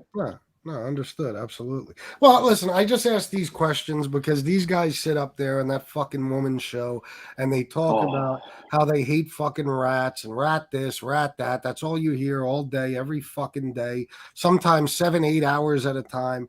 But when it really comes down to it, there isn't a single one of them who isn't okay with or even friends with somebody who cooperated at some point. They all refuse to call John Jr. a rat, which is ridiculous. Angel herself refuses to talk about Mikey Scars or Michael Franzese because her mother's friends with Michael Franzese, and Mikey Scars constantly, carries water for the Gottis and kisses their ass. But it seems to me that they only pick out the people they have a beef with, and then those people are the rats, and they just go after them every day, day in and day out, nonstop. Well, think about this. She should have no beef with me, correct? I mean, I didn't know her. I didn't know the brother. There would never be no beef with me and her brother. There would never be no beef with me. So who's the instigator in all this? There's got to be a guy in my area there's got to be someone that weighs like 450, 500 pounds. That's got to be an instigator. We got to figure out who that is. If you could figure it out, Fat Bald-Sicilian, I'm going to give you some money. Okay? Because he's the instigator. Okay? He's the guy going around. Because I had no issue with that girl. What's my issue with her? Okay, so she says I cooperated. So thousands of guys cooperated. So she's going to have an issue with every single. She's going to do a show on thousands of guys that cooperated in life. Why did she do a show on me? There's got to be someone instigating. And I think I figured it out who it is. It's got to be a 500-pound guy in my area named Fat Bastard. Yeah, he was doing the same. He was doing the same thing with Lee Cole. Lee Cole, I'm not even on his radar. I don't have nothing to do with the guy. Next thing you know, I'm hearing a lot of stuff about this Arilotta, and I'm not liking it. Fat Bastard strikes again. Okay? And he was trying to get other people. I got word that he was trying to get other people. Now, I'm not paying attention to none of this. I'm too busy living a good life. Okay? Yeah. While he's eating McDonald's, I'm going out to dinner at nice restaurants. He doesn't have a woman in his life, and I have women in my life. He doesn't live good. I live good. He doesn't know how to live good. So the jealousy starts tricking back up. He's the instigator of the problem for me. I had no issue with these people. None. I did 30, 40 episodes, 30, 40 podcasts. There was no drama on all of my shows. Never. I talked about my area. Like I do an interview. You want to ask me a question? I'll tell you the best as I can to answer it. We're going to talk nice, like gentlemen. I don't badmouth people. I don't say this guy was this or that guy was that. I just answer the questions when we do the interview. There was no drama. That was my interviews. And then all of a sudden, I'm on these people's radar. Yeah, and you know what? People did say things like, "Oh, well, he's a rat. He cooperated." Good. I know you can say that, and I don't hold you against that. Fine. Like if somebody sees me on a newspaper article or something, that's your opinion. Fine. Good. Say that. But when I'm getting attacked, there's an instigator going on, and it goes by the name of Fat Bastard. And I figured that all out. And so I figured it out. And so once I figured it out, I started paying attention. Oh, this guy's trying to play slick. And he's doing the same thing with all these Mob 2 guys. He's playing this side. He said he's loyal. What's he doing talking to guys on the other side for? That's what he's doing. That's what he does. He's not a 2-face. He's an 8-face. No, absolutely. Can you just fill us in a little bit on the story with him and his brother? I'm not going to keep you here all day, but just to get this part out. Well, the brother owed a loan shark debt for $5,000. Mm-hmm. And he was paying for about 2.5 years, 3 years on it, and maybe 3 years, and he was paying a large percentage. I think it came out to $1,300 a month. And the guy had a daughter. He didn't want to pay anymore. Now the guy's not a street guy, and but he's done things that on the street where he made scores here and there that he could have paid the $5,000 back, but he never chose to do it. And rather than so now he's trying not to pay this anymore, and rather than getting out of it, rather than the guys in this area thinking that respectfully, well, if we'll go see his brother. No, they didn't. They gave the guy a beating. They threatened the sister. This is the fat guy's brother. They went to the fat guy's house and threatened the sister to hit her in the head with the walker, and if the guy didn't pay the money. Now, prior to this, the guy didn't want to pay, and he was at a barbershop, and that's where there was a state organized crime guy that gets his haircut at this barbershop. It's in East Springfield. Everybody knows the barbershop, and he goes there. And the brother pointed out to his brother, that's the head of the barbershop. You know, if you want to see the whole interview, Lefty did a great job on it and had the brother on. Yeah, so Absolutely. bottom line is he pointed him out who he was. Then the brother said the guy was retired. He hooked him up with the feds. So the brother was able to help you. He said, yeah, he gave me a number and I'm meeting with the feds the next day. You're not going to tell her who the guy is and then just say, you know, you brought the guy to that guy. That guy's not going to pay your brother's loan. You told him to go to that guy because you knew he was going to go to the law enforcement and wear a wire or work with them. So then after that, he said, yeah, he knew Rudy was working with them, his brother. And then he goes to the feds came to him and said, where's your brother live? Because don't forget, this was before the fat bastard got arrested. He was living with the nephew. And he said he lives over there. They went over there. So then after that, he asked them what happened. He said that, yeah, he gave us information on the case, but he wanted to sign a cooperation agreement like Rudy had to sign. So that's another one. During the whole thing, he knew that Rudy was wearing the wire. He asked them, when are these guys getting arrested? When are these guys going to get arrested? Because the first of the month is coming up and that's when they had to pay. Chicky owed money on the fat bastard owed money on the loan shark as well. He was on drugs and he's a very jealous kid. That's why he put his brother to do these horrible things, you know? And so, you know, he was witness number 5 on the case. The lawyer on the case for Anthony Chicky was witness number 5. Chicky was witness number 5. Yeah. Okay. The lawyer on the case for Anthony Schiavelli is a great attorney. Okay. He was told by the prosecutor in the case that David Ciccatelli gave information on the case. He was told that. I'm trying to get the paperwork on that. I said I would pay to get all the information on that as far as what's public and what can be said. But the lawyer told him out of his mouth that he gave information on the case. So, I mean, it goes on and on with the kid. You know, the brother got sick of it too. You know, Chicky called the cops on his brother. The brother threw an axe at his hand. They've called the cops. I mean, it's just, you know, they're horror stories. So when you hear stories like that, I'm not in that life. It doesn't pertain to me. I don't care. I knew all these stories prior back then. But when he keeps going out and he's acting a certain way and the hypocrisy of him going out and then he starts going, I hate rats, and he starts doing all this. And then it's like, it keeps building up and it keeps building up and it keeps building up. And, you know, you just have enough of it all. At the end of it, you have enough. And that's the brother had enough. And I've had enough of his the lies that he keeps coming out saying with his hypocrisy of everything that he does. No, it's understandable, especially when you're being attacked. Uh-oh, we lost Anthony.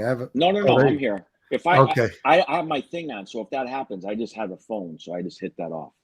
Oh, okay, good. Yeah. No, I listen. I understand because you're being attacked and shit. You know what I mean? It's you got to fight back. You got to speak out sometimes. By the way, Chicky, 306 Cherry Street, bro. I'll see you when you get here. So Anthony, I'm gonna ask you a few questions if that's all right, and I'll let you go because I know that you probably want to go to dinner or something. Right. Paulie Walnut sent $9.99 and said, "What nightclub in Connecticut did you own?" It's the Russian Lady today. Back then, it was the Russian Lady back in the 80s, but then it became the System. That's when the ecstasy shit was going crazy, and that's when I got in when it was the end of the System, and then it turned into Club Blue. It was called Club Blue. Yeah. All right. Mark Hind wants you to show the dwarf wrestling video. Oh, the little midget? Yeah. Yeah. So I'm gonna do that once I get a certain amount of subscribers. If you can get me FBS up to a certain amount of subscribers, and then we'll have a big, huge show with that video. Because I got a few videos like that. So that would be a nice video to start with the subscribers on the show. And I'll even maybe come on your show to do it. That is some real incentive to subscribe to Anthony's show. So please, Miss Can't Be Wrong, keep dropping that link. And everybody go subscribe. As a matter of fact, I think we got you up. Somebody said a little while ago up to 414. Yesterday, I believe you were at 287 or something. So it's moving. It's moving quickly. We might have you up to 500 today. And that channel, just so you know, it's not going to be the bullshit. Like, you know, it's going to. I want that channel to be content done the right way with the stories. But but then also, if you have the live shit, and you can and I can also do that when I'm gonna do lives. I want to do like a couple lives, 2-3 lives a week with that stuff. But the channel I like to do, and then if I gotta come and hit someone, I come on your show and do it. You know, absolutely. What I mean? That's what the Fat Bald Sicilian show is here for, Anthony. You are welcome anytime to air your grievances on my show. Yeah, because you know they don't like when they get hit back. You know. No, absolutely not, bro. This is the way it works over there. They get to abuse you all day, every day, and then when you fight back, they're the victim and you're the villain. It's all your fault. You're the bad guy. I gotta tell you this. My man Loomis Santoro, Mafia Truth, he's my guy, right? I got him, and Lefty's my guy too. Everybody knows that. But Lee Cole called him last night at like 1 a.m. and then texted him, "I need to talk to you. You got to talk to me." last night. And so he's not going to call him back, and he's not going to pay any attention to him. But just so you know, I wanted to shout out to my man and tell Lee, like, there's no snakes on this side. Maybe the fat bastard is the snake, and he's going back playing both sides. But my man Loomis ain't a snake, Lee. What's your opinion of Lee? I don't have an opinion of him. I never watched him. I never paid it. He texted me on Facebook and said, "Hey, I'd love to have you on the show." Maybe a few months back. That was my first contact with him. I never answered him. Then he texted me back and said, "Yes, no, maybe we have good content." And he wanted to have me on the show. And so I said, "Okay, you want me to have you on your show? I'll come on, but I want to get paid." And that's when he did all the thing. At that time, he was talking with Gene Borello. And I think I asked Gene to ask him, say, "Hey, this guy's calling me. Gene was friendly with him at the time. And I said, "Tell him I'll go on the show, but I want to get paid." And that was that. And so I don't have an opinion of him. I never knew nothing about him until I started paying attention to him. I heard a lot of bad things about him, but I never had an opinion of him. No, I understand. But can we clear up real quick just so people know? I didn't pay you to come on here. No. No, because that's what they'll I need Anthony Arilotta to come on the show. No. You didn't pay me. Jesse Raw, thank you for the $1.99 super sticker and for the money earlier. I appreciate it. She sent me a message and said today is payday. Thank you. Let me just see if there's a couple of questions here. Stone Sailor, thank you. He said great show today. And then I'll let you go, Anthony. And ask Stone Sailor too, when you get a chance too. Maybe you can talk about that stolen valor shit, because I didn't know anything about what that chick he did in the Navy, as far as if that's, I know that was a scumbag move what he did. You know, trying to say he was a hero and saying all this. He was a Navy SEAL, and he was got the Purple Heart. He actually had all that posted too on his main page too. But if that's any type of shit, which I think Stone Sailor would know that, right? You know, throwing chemicals in your face to get out, knowing you had a disease before. I mean, I don't know. Maybe he'll know more about that. I don't know either way. I don't care. I'm just saying maybe a Navy guy or a military guy would know. Oh yeah, I think he's spoken on it before. Yeah, absolutely. There's no doubt that you sent me that picture of him. I guess he put his picture on some sort of a Purple Heart. I don't even know if you'd call it a plaque or what.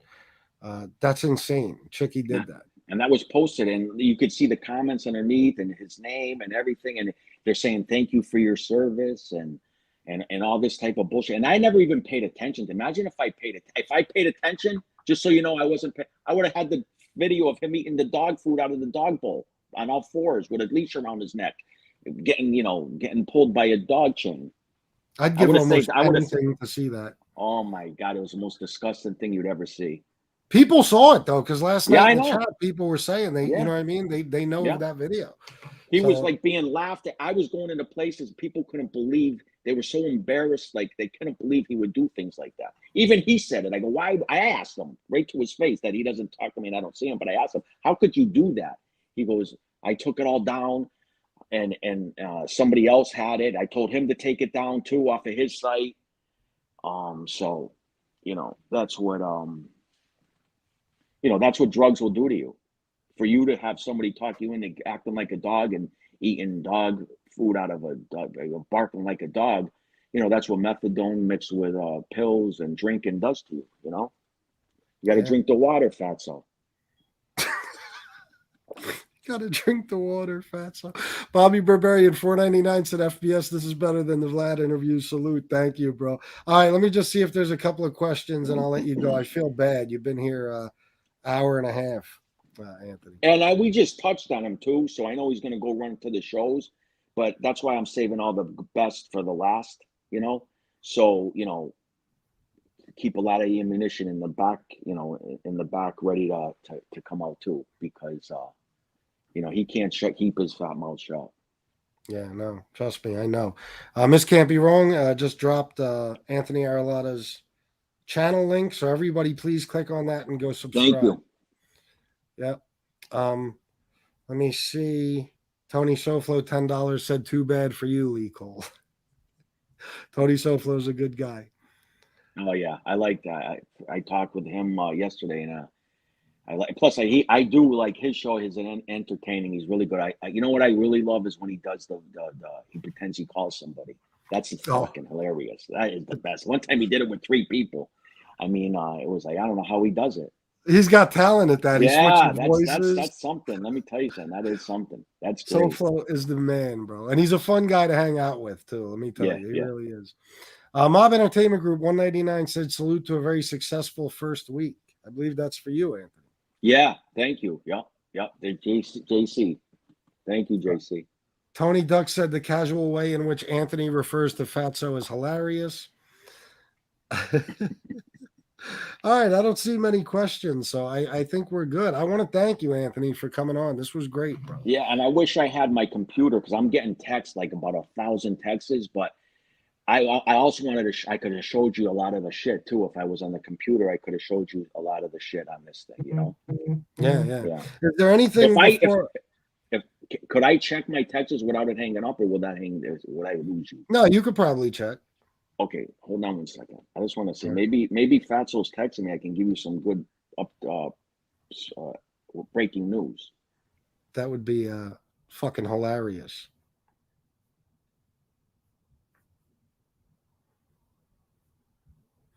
Bill Catolo said, bro, you can't pass the 11th Avenue podcast.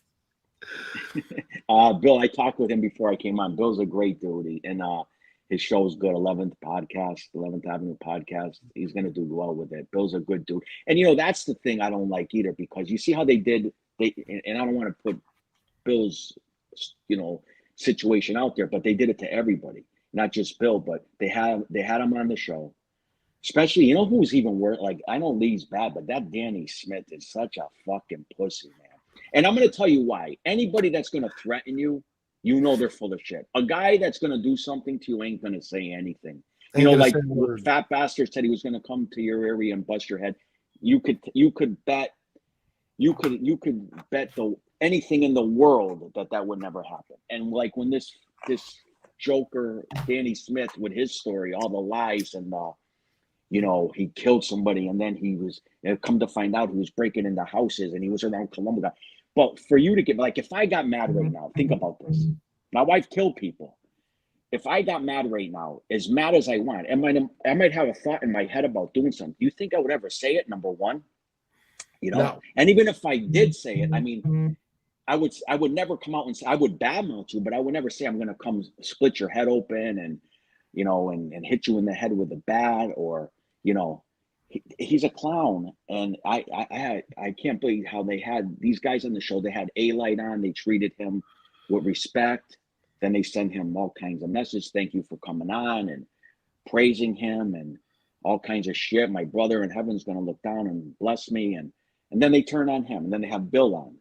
He wasn't going to get away with that with me because, first off, if I went on the show, I would have got paid, and then I would have abused the fuck out of him right on the thing. He could have abused me, but I would have abused him right back. So it wouldn't have went the way he thought it would have went. But especially Danny. Danny's a fucking clown. Oh, so Danny even told the fat bastard when he quit the show the first time. He said, "Yeah, I'm all done with the show, and if I'm getting death threats." Now, this is the fat bastard telling me all this. And Danny Smith will know all this is true. He goes, "Yeah, I'm all done with Lee. He's causing me too much problems. I got 5,000 people on my Facebook account. I'm getting death threats. I can't take this no more." He goes, "I got a family, and I can't take it." And he was all done. But then he went back on afterwards, I guess, right? But Lee was trying to get Fat Bastard to go on the show. So what happened was Danny says to him, "If I was you, Fatso, I wouldn't go on. I would not go on." He says, you got kids." He said, and I would not. That's when Lee was trying to get Fat Bastard to go against me and talk about me doing all that shit. Yeah. And Fat Bastard got scared, and he didn't do it that day. He's doing it now because, he's a fat liar and he's got nothing else to do. But he all my shit is public. So he was telling me all the information with Danny Smith and wanting him. Lee wanted him to go on the show with him and be a co-host. And Danny was telling him, "Don't do it. You got kids. If I was you, I wouldn't do it. It's not worth it. They're animals on this thing. They come at your kids and blah." But yeah, that was that one. Crazy, bro.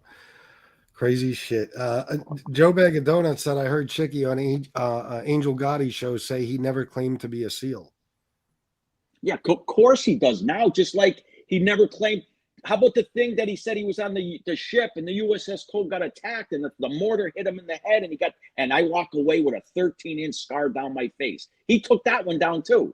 He never claimed to be a SEAL because he took the post down. So now he took the post down and he said it for like 4 years, but 2 years ago he took it down. So now he has to come with the truth. Why? Because I'm exposing. I'm the truth seeker. He has to tell the truth now.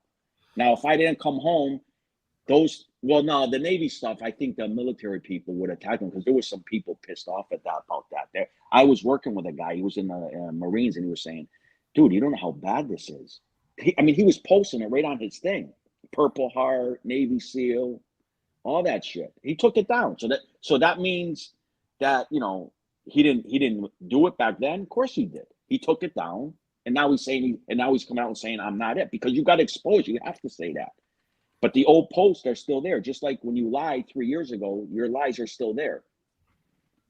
Yeah, without a doubt. They don't go away. And maybe I'll post, maybe later, if it's okay with you, maybe I'll post Post some. Chicky picture care. with the I got seal. so many of them. And he, a lot of the stuff that I have, he's the one that sent me this fucking moron.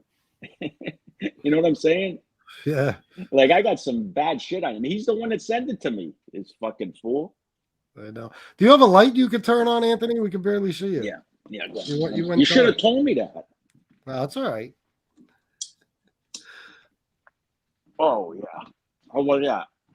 Much better. Oh, Joe Borsellino wanted to know. He's the one that sent me the cigars I was telling you about before the show. Yeah. He wanted to know what you're smoking. So well, this is not my smoking, father's. but what you have.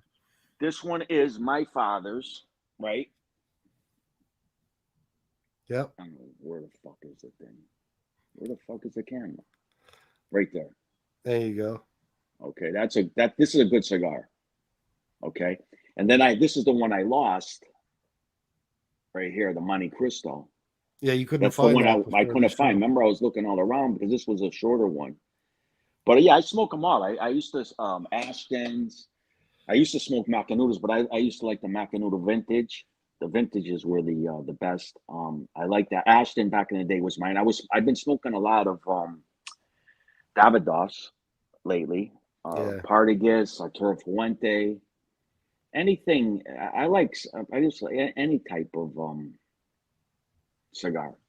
There's a Steve Saka cigar I was telling you about before this show called the Sin Compromiso. If you could find the Intrepido, Sin Compromiso Intrepido, try one of those. You're gonna love it. You're It's gonna love it. mild, or it's an after dinner cigar, full Yeah, it's body. got a What little, is it? yeah, and it's got a little spice to it. You know what I mean? It's a good one. It's my favorite cigar. I have none left. I'm about to lose my shit because you can't get them around here. Yeah. Any cigar shop I go to, even when I was in South Florida, Well, they don't have them. I got to you travel an hour. you order them online. You can get them like JR Yeah, Cigars, International. yeah. I've never done that. Well, Look we have for a the Cigars deals. International about an hour from here. It's huge, and that's where I get them. It's about 200 for a box of 12. Okay. Yeah, They yeah. might, yeah. So That's a good, that's expensive, for smoking. Like I smoke sometimes 3 a day, 4 a day, and you're talking like, that adds up, yeah, they're about $20 a piece, but I get a box. It might last me 3 months. I keep them in the humidor. I smoke Yeah. one every now and then. You Well, know what I you're a mean? cigarette guy, aren't you? Like a Yeah, cigarette yeah, mostly? Yeah, yeah. yeah. Well, you should quit the cigarettes and just do the cigars. I You inhale know. the cigars? No, no. Do you? Yeah. No, I don't inhale them, no. I I think mean, Bill you still get Catolo them inhales though. them. Yeah, you still get. When I came home from prison in 17, the first 3 cigars I smoked, I threw up.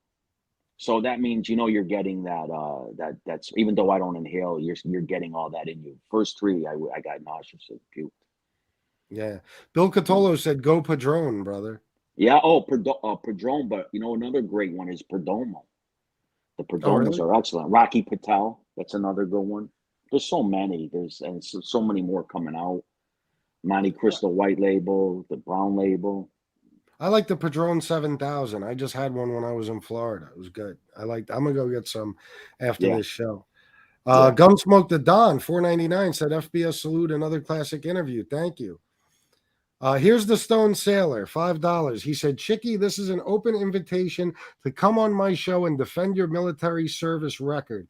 These allegations are very serious and must be addressed. And all I like to say is that with Stone Sailor, I never accused him of never being in the Navy. I've never said once he wasn't in the Navy. He was so frantic last night. He was sending everybody. He was sending lefties. You gotta have he's sending lefty pictures of his that he was in the Navy, and even lefty saying, "Dude, we never said you weren't in the Navy. It's just that you weren't on a ship that got blown up with the fucking mortar hitting you in the head and turn. You were there for 9 months. You wanted out. You left. You went AWOL. You went home. The captain called your house. You told your mom if it's the Navy, tell them I'm not here. She picked up the phone and said, hello. Hold on a second, Captain. He's right here. She said, Dave, you better get on the phone. You're in big trouble. He got on the phone. They gave him 3 days to report back. And he had to report back to the ship. He wanted out. This is what he told me out of his own mouth. So I don't give a fuck what he said. I don't care a fuck what he did. He threw chemicals in his face. He already had this thing called myasthenia gravis. His eye used to droop down, and he threw the chemicals. And that's how he got a discharge out of the Navy. I don't know if that's even a bad story, dude. I don't care if it is. If it is or if it isn't, doesn't matter to me. But that's the story 100%. If that's stolen valor, yes. I don't care if it isn't stolen valor, but I know one thing: he wasn't in there 4 years touring the fucking world and playing hockey for the fucking all the shit that he says he did and all that bullshit. Yeah. No, listen, I think we know for sure at this point. I'd love to see Stone Sailor have him on. That would be fucking fantastic. Well, So that's a story right there. I mean, there's no other story to prove that he was in the Navy other than if he wants to say I didn't throw he admits that he threw the shit in his eye, or his thing is he said it's spilled now. Now it's spilled, some chemicals it spilled, and that's how he got the thing. Yeah. Well, I'm glad you let us know about all this. Joe Borsellino, you did send me a Monte Cristo. I have it right there, actually. I might smoke it today. Thank you for that. Let's see. I think that about wraps it up, Anthony. I want to thank you for coming on. This was fantastic. Yeah. And you're welcome on anytime, bro. We'll do everything that we can to help your channel grow. We got a great community here, man.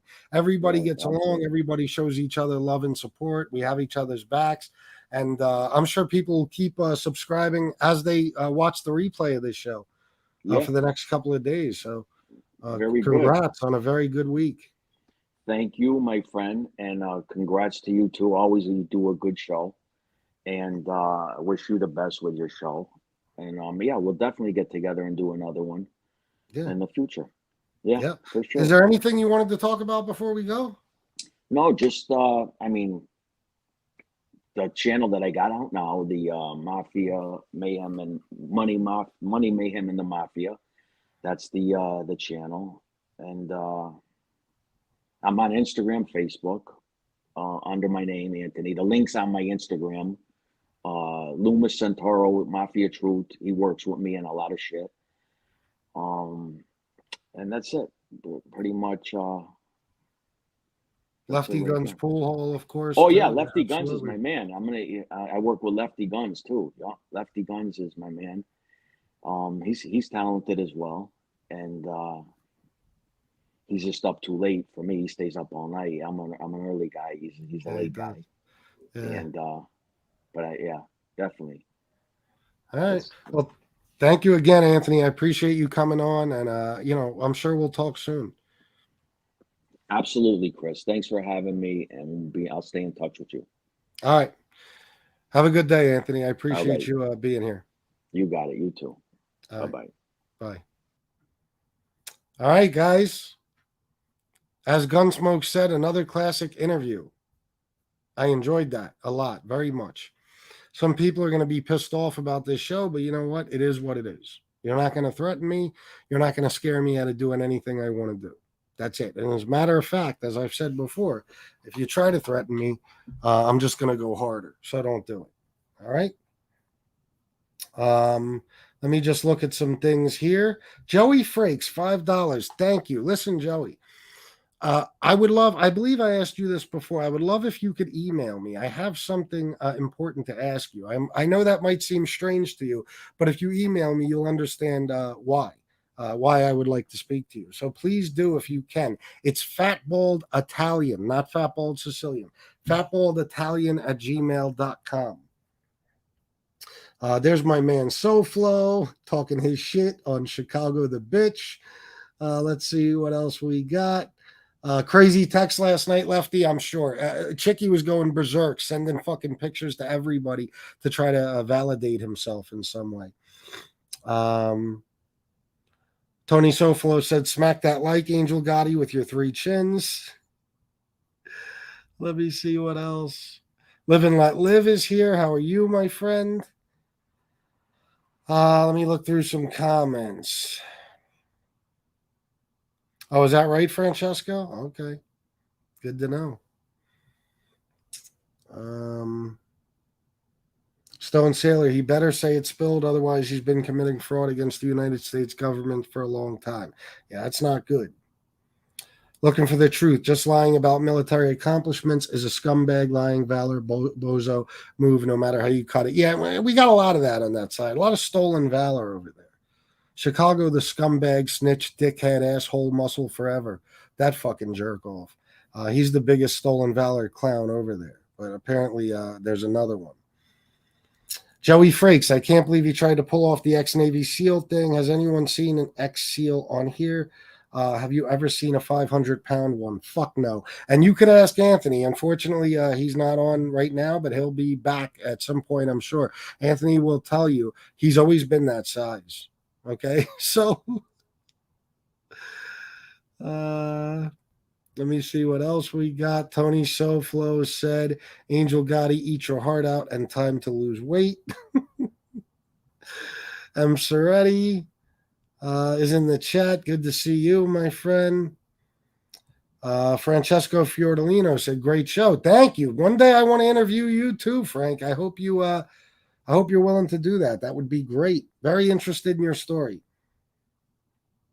Chad D, oh my God, I'm sorry. Did I miss it? Bro, my apologies. If I missed anybody's question, I apologize. Trust me, it's not easy to do this. I know it may seem like it is, but you're getting texts, you're looking through comments, you're trying to pay attention to the person you're interviewing so you could ask follow-up questions. It's not easy. I'm sorry, bro. But listen, I'm sure Anthony will be on again. Plus, he's got his own channel now. He'll be doing a lot of stuff, and you guys can ask him anything you want. Believe me when I tell you, Anthony is an open book. He'll answer anything you ask him. Let's see what else we got. Chicky said he was hit by a mortar in a boat-based bomb attack. That's two completely different types of attacks. Joseph Obrano, Chunky Chunko done another video, part 4, brilliant work. Is that right? Oh, thank you for letting me know, Joseph. Why didn't I get a notification? I must see that immediately. And Chunky Chunko is another one, guys. If you haven't subscribed, subscribe. He does great work. NYC Crime Spot, great show. The community on your side continues to grow. Thank you, NYC Crime Spot. Thank you for the compliment. And yes, it is continuing to grow, and I consider you a part of it. So it's our side, NYC Crime Spot. I love the fact that you're here with us. Thank you, Chad D, and I'm sorry again. Steve Blair, I thought you handled that well. Very nice job, FBS. Thank you. And listen, guys, remember, I talked to Anthony before the show. He didn't want to do like a long form, formal fucking interview where I asked him every single question and he gave every detail. I would have loved to have done that. I had a whole bunch of questions written, but you know, he wanted to do it the way we did it. You know, he wanted to be brief with his answers and stuff. But it was still fantastic. We got a lot of info. We got a great story out of him, many actually. So I'm extremely happy with this. I am going to upload this to my other channel at some point, as well as a couple of other shows. I got to get around to that. Thank you, Hey Now. I certainly hope so, because I don't have much else going for me. Tony Soflo said, just Josie, you need to grow some hair, Janzaba. Yes, she does. Oh, let me shout out, guys. I was getting cash apps, and yes, the show ain't over. If you'd like to donate, 313 people. At one point, we had 370 something, I believe. Please donate. It would help me and my channel greatly. I'd appreciate it very much. But I did get some, and I want to shout them out now. Just give me 1 second to get to everything. My man Vecchio sent me $10 actually earlier and said, great interviews. I always loved them. Thank you very, very much, my friend. Also, Stephen Cordell last night. I didn't catch his, but he sent $10. Thank you, Stephen. Let me get to my cash apps over here. I believe I have a few. Oh, maybe not. Maybe I only have one. Oh, no, I have several. Jesse Roth, thank you again for earlier. OC said, great stuff, bro, $20. Thank you. Argo, $10. I appreciate you, my friend. And the other person, I'm not sure if he wants me to shout out, but I got a $5 cash app from him. He said, has he ever heard of Tony Pizza? Sorry, I didn't get to that question, Joey Dodge, but I'm quite sure he would have just laughed it off. You know what I mean? I apologize for not getting to that, bro. And I think that's it. Unfortunately, I think that's it. But you know what? It is what it is. I never make much on interviews. Scott McDonald said 385, actually. FBS, you cut yourself short. Oh, shit. I didn't even notice. Thank you so much. Thank you for letting me know. The other side doesn't do interviews. They just have little lie sessions. Oh, for sure. DJ Kaz, you can interview me anytime, my friend. I feel bad. Me and DJ Kaz barely talk anymore. I don't know what happened. But let me tell you, this man, Kaz, right here, has done so much for me, not only with donations and then hyping people up to donate for my show, making mixes for people, but he sent me an old MacBook. He sent me his whole fucking music library. And for a DJ, that is a dream come true. So DJ Kaz, I love you, my brother. I appreciate your friendship more than you know and everything you've done for me. Don't think I'll ever forget it, my friend. Same to Bill Catolo, my good man. I love you too, bro. And you're another one. I'm very grateful for your friendship and everything you've done for me, my wife, my channel. Great man. Kevin Fahey, 449. Thank you very much, my friend. I appreciate you. Yeah, another great show. Hit that like. Yeah, everybody do that, please. Brooklyn, thank you, my friend. So, all right, guys. Nah, you're never bothering me, Kaz. Never bothering me. Scott McDonald, what turntables? Well, what I have right now is a controller. It's a system. It's called Rain 1, RANE. It's hard to explain how it works, but it's basically a digital music controller. So it controls all the music that you have stored in your laptop. You can manipulate the music. You could scratch. You could blend, mix, do all that good stuff. It's the same thing as having 2 turntables and a mixer, especially if you have one like mine with the rotating platters, motorized platters, I should say. It's the same exact thing. But back in the day, for about 20 years, I used Technics 1200s, the best you could get. And if they weren't $2,000 a piece now, I would still be using them. But my set got taken in a police raid, so they are gone. One of the greatest sadnesses in my life. Chad D, $3 super sticker. Thank you, bro. I know, man. DJ Kaz got the Rev 7. The son of a bitch had to outdo me. I get the Rain 1. He goes and gets the only other controller better than the Rain 1. Even the UPS guy who delivered the Rain 1 to me said, why didn't you get the Rev 7? I said, I didn't even fucking know there was one. Did Anthony ask to come on your show, or did you seek him out? I think you meant to say. No. It was basically, I started talking to Anthony a couple of weeks ago. He said he would like to come on the show at some point. So we had been speaking about it. And with everything that's been going on lately, Anthony said the other day that after Gene was on, he said he would like to come on as well. So we were just waiting to set up a time, and it wound up being Friday at 4:00. So, and last night he called in as well. So, me and Anthony talk on the phone a lot and stuff. And it just worked out, and he was able to come on, and we could promote his channel now, get him some subs, and that's it. That's it. But I'm very grateful for him coming on. It was a really good show, and I owe that to him. No, I didn't get them back like MRE's bulletproof vest. No. But it wasn't, in all honesty, it wasn't my police raid. I had my equipment stored at a friend's graphic design shop. I was going to be DJing an event for him. So I had moved my equipment there a couple of days before he got raided. But he was running a massive stolen gift card scam with about 100 people that were going out stealing gift cards for him. He was then taking the gift cards, reselling them on eBay. They said that he made about $750,000 that year off of stolen gift cards. He got hit pretty hard. He got like a 12-year sentence, I believe. But in that raid, everything was taken. Everything. And the only way I could have fought to get that stuff back would have been to involve myself in that case. And considering that I was a drug dealer, I didn't want to do that. I wanted to distance myself as far away from him as I could, Wait, I just got a PayPal. Let me shout it out, guys.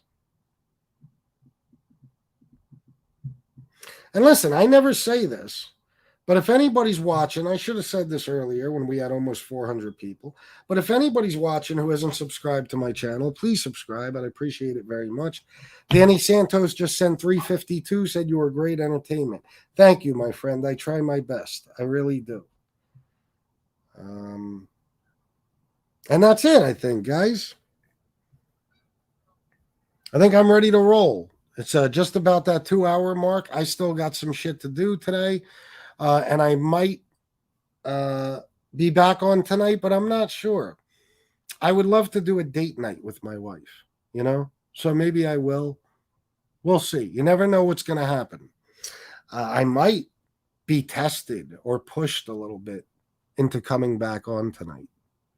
That happens sometimes too. And that might encourage me. Let me just see one more thing.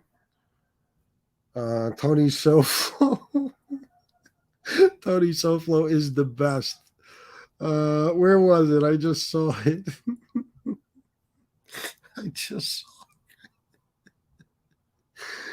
Let's see. He said, Chicago snitch, muscle forever, call 911, bitch. Tony Soflo said, just Josie, your book sucks.